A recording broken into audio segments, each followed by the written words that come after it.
Welcome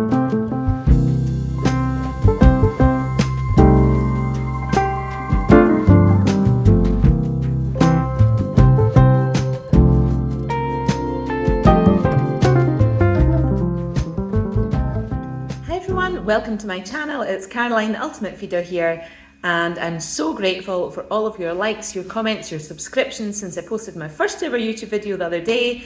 Welcome back. Today's video is going to be a bit about me, and then we'll get into some cooking. I'm thinking a celeriac soup and some cheese scones. So a little bit about me. I was born and brought up in Fife, which is a district in Scotland, to a Chinese father and a Scottish mother. Sadly, my mum died when I was 17, and that's a story for a whole other video.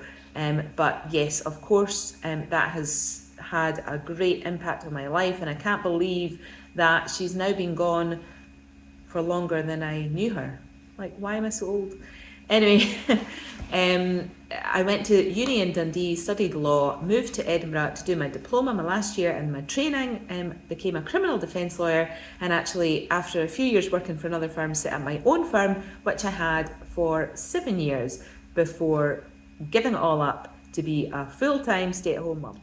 It was while working in Edinburgh that I met my husband Scott. We got married a few years later and then had our first daughter, Erica, in 2013. She is now 10, which blows my mind. We are in the preteen stage. All help and guidance and getting through the teenage years welcomed. I went straight back to work after having her. I was in the jail, in the court when she was a month old. It seems madness to me now, but back then, that's just what I knew, and I was quite happy doing for a while until I got pregnant with Phoebe and I started to think, this is going to be too crazy, trying to juggle everything.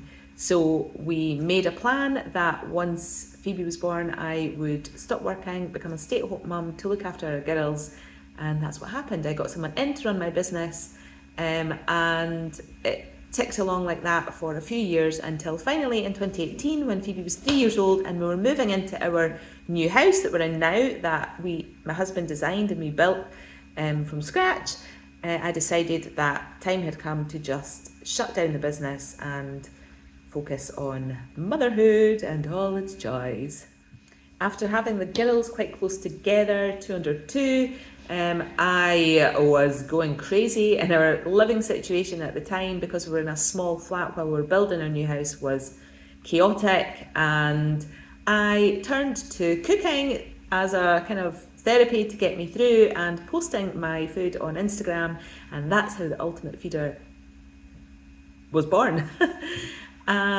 So yeah, I've been on Instagram for a few years now, and then finally plucked up the courage to have a third baby in 2020, and then COVID hit. So I was my whole pregnancy was during lockdown, which turned out to be a blessing in disguise actually, because it meant I could just laze around with my feet up instead of rushing about here, there and everywhere with the girls, school, after school clubs, nursery and everything. So yeah, it worked out well for us. I actually really enjoyed lockdown and having the girls home and my husband home. And yeah, when Leo was born, the BBC got in touch with me to be involved in a programme called Bump Birth Baby. And so Leo was 2 weeks old and I was thinking, do I actually have the capacity to be doing this? But of course I said yes. I am a yes girl. So you can probably catch replays of that on BBC iPlayer. I've kept my Instagram going while Leo has been home with me, but now he is at nursery for the mornings and I feel like I've got a bit more time, which is why I thought I'm gonna jump right in and start my YouTube channel. So here it is. And that's pretty much me. I also have a podcast launching at the end of this month. It's going to be all things food, hearing about how people ate growing up, whether they helped in the kitchen at all, their experiences with food, what their favourite foods are, where they like to go to eat, what their favourite recipes are, sharing recipes. I am so excited for that. Can't wait to hear from different people on their views on eating. My motto, coming from my dad, is we live to eat, not that we eat to live. Speaking of food, let's get into some cooking now.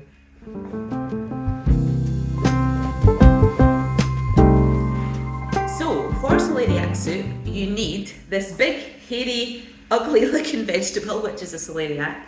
And it looks a bit daunting, I guess, but once you peel it and chop it up and throw it in this soup, it's really creamy and delicious. Has a very subtle celery type taste.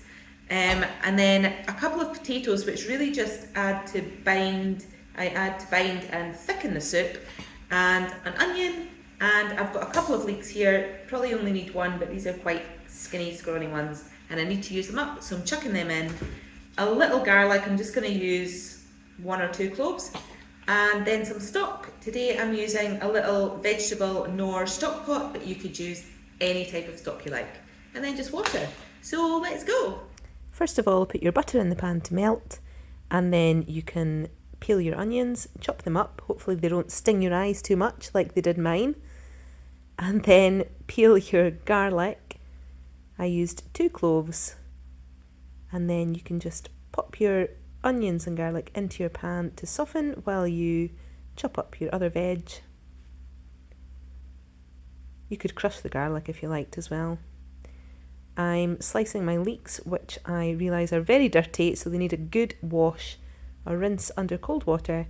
So I just put them in the colander to rinse after I cut my potatoes. Peel the potatoes, chop them up into chunks,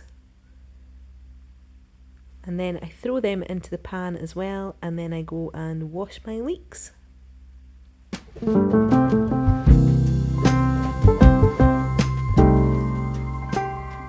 Give them a good rub around, get all the dirt off them, throw them in the pan as well, and then we're on to the celeriac, which is honestly not as hard to cut as you might think. It's quite easy, just like cutting an apple. Chop off all the knobbly bits. I tend to cut it into quarters and then just peel the tough skin off and then chop it all up just like you would a potato.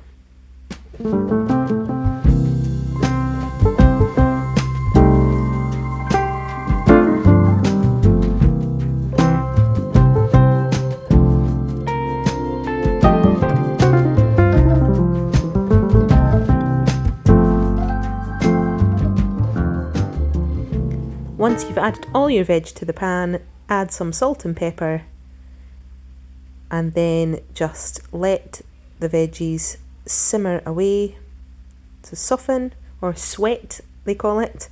Pop a lid on and leave them to do their thing for about 10 minutes. Now this has been sweating away with the lid on for about 10 minutes now, so I'm just going to give it a little stir up, and now I'll add my stock. So just chuck my little stock pot here in, and then I'm going to totally wing how much water I put in. Freshly boiled, basically until it's just about to the top of your pot of veggies. And then just let that simmer away until everything is tender, and then it's ready to blitz and gobble it up.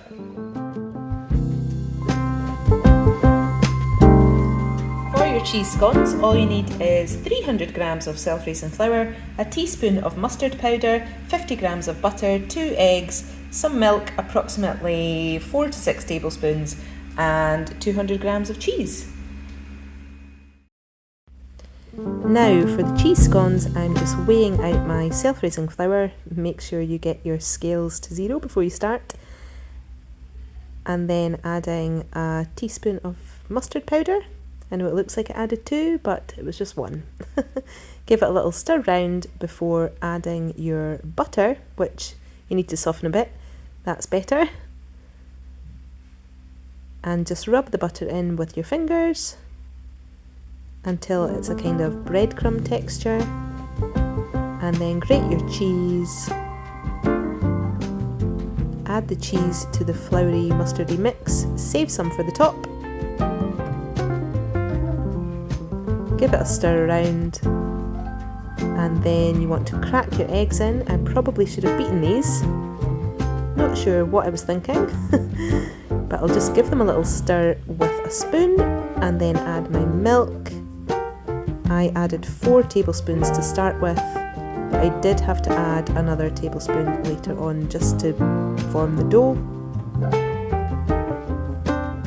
Form your dough into 2 rounds and then use a knife to cut each round into 6 little triangles.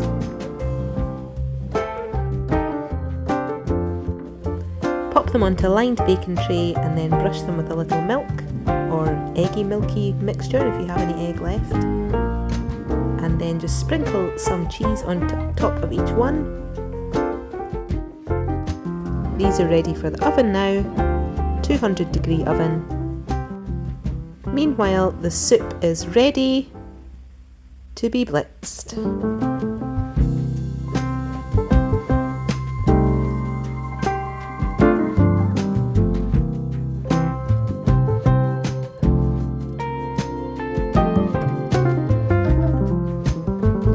If you find your soup's too thick, just add some water.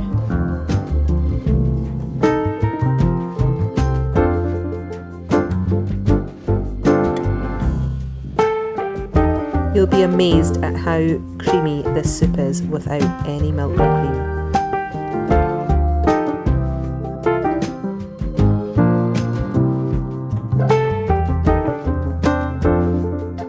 Scones were ready after about 15 to 17 minutes. Time to enjoy.